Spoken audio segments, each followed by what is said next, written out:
Olá, tudo bem? Passando aqui, provavelmente eu vou ter que gravar 2 vídeos. Não sei se eu vou postar os dois hoje ou só um. Ontem, ah, enquanto Emma pregava na igreja, ela estava pregando sobre Davi, mas ela mencionou algo sobre a história de Sansão. Em Juízes 16:20 vai dizer o seguinte: que Sansão ele vinha, né? Tinha se apaixonado por Dalila.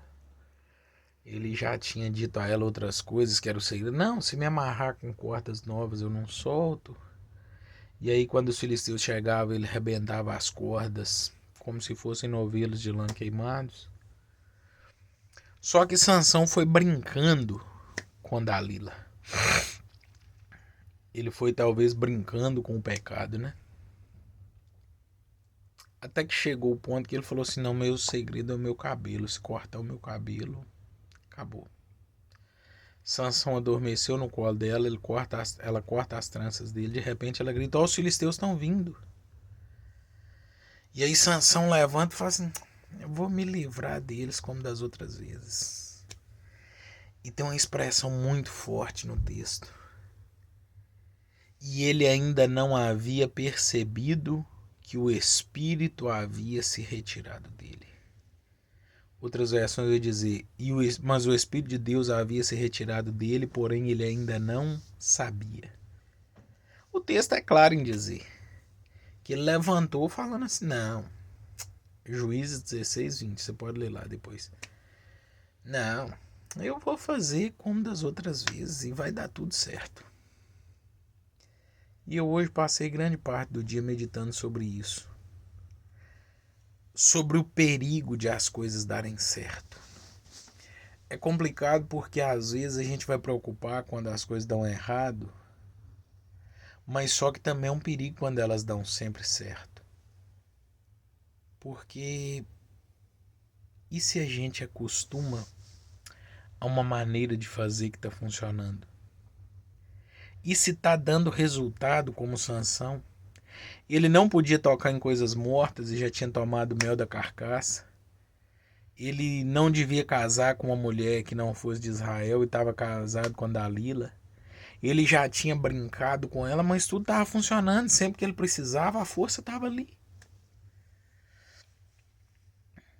E eu fiquei pensando nisso por causa do seguinte: quantos homens de Deus a gente já viu surgirem assim, cheios do Espírito do Senhor, e que de repente, sem que a gente entendesse, começaram a falar coisas que já não condiziam com a verdade do Evangelho, começaram a viver vidas que não condiziam com a verdade do Evangelho.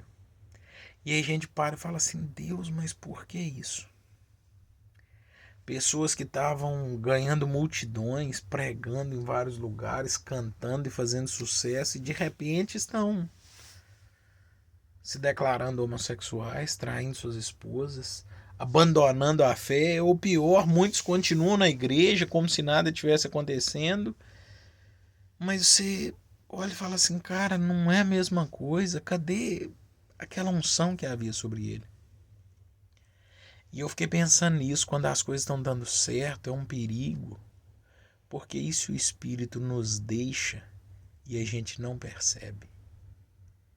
E eu parei para pensar nisso.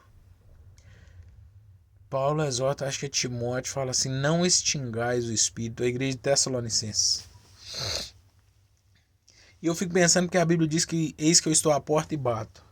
E eu fiquei pensando, parece que como Deus, o Espírito, ele é educado para bater na porta e não arrombar ela, ele também é educado quando a gente começa a desagradar ele demais. Ele não briga com a gente, ele não xinga, ele não esperneia: não, não me tira daqui, por favor, não me apaga. Não, ele parece que ele mansa e humildemente nos deixa. Isso é perigoso. Porque às vezes nós temos nos atentado aos resultados e as coisas estão dando certo, estão funcionando. Porque Sansão estava fazendo as coisas erradas, mas a força estava lá quando ele precisava. Às vezes a gente quer viver errado, mas quando a gente canta, as pessoas choram na igreja. Quando a gente prega, as pessoas choram na igreja e dizem: nossa, você deu uma palavra tão boa. E o problema é que, e se tá dando resultado, mas o Espírito já nos deixou e a gente não sabe? Porque não foi um processo que foi piorando, não. De repente já não tinha mais o Espírito.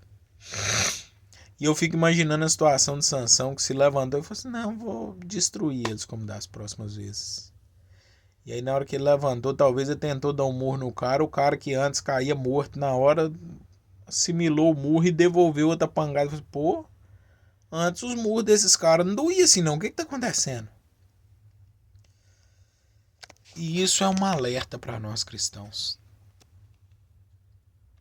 Que a gente medite não no quanto a gente tem do Senhor, mas o quanto Ele tem da gente. Porque se a gente for tirando as coisas dele, Ele não vai brigar conosco, Ele não vai lutar um cabo de guerra. Talvez Ele só vai nos deixar. E é perigoso que Ele nos deixe e a gente não veja. Só para corroborar com essa ideia de que o que funciona nem sempre é o certo, em certo momento na jornada do povo de Israel no deserto, Deus mandou Moisés tocar na rocha, ele tocou, a rocha deu água. Depois Deus mandou ele pedir água à rocha, ele bateu na rocha, ela deu água. Cuidado, porque às vezes, como eu falei, a gente pode estar usando métodos que funcionaram, eles continuam funcionando. Só que assim como foi com Sansão, que brincou até um determinado ponto, Moisés fez uma coisa que deu resultado, a água saiu, era o que ele queria. Só que o custo daquela água foi caro demais, porque ele saciou a sede do povo da maneira que ele quis, mas ele perdeu o direito de entrar no reino por ter desobedecido, o direito de entrar na terra prometida. Então que nós possamos vigiar muito e perguntar sempre ao Senhor: Senhor, estou te entristecendo? Por favor, não deixa não. Porque se eu te entristecer mais e o Senhor me deixar, pode ser que eu não vou nem perceber. Mas eu não quero te perder por nada. Deus abençoe sua vida. Vigia.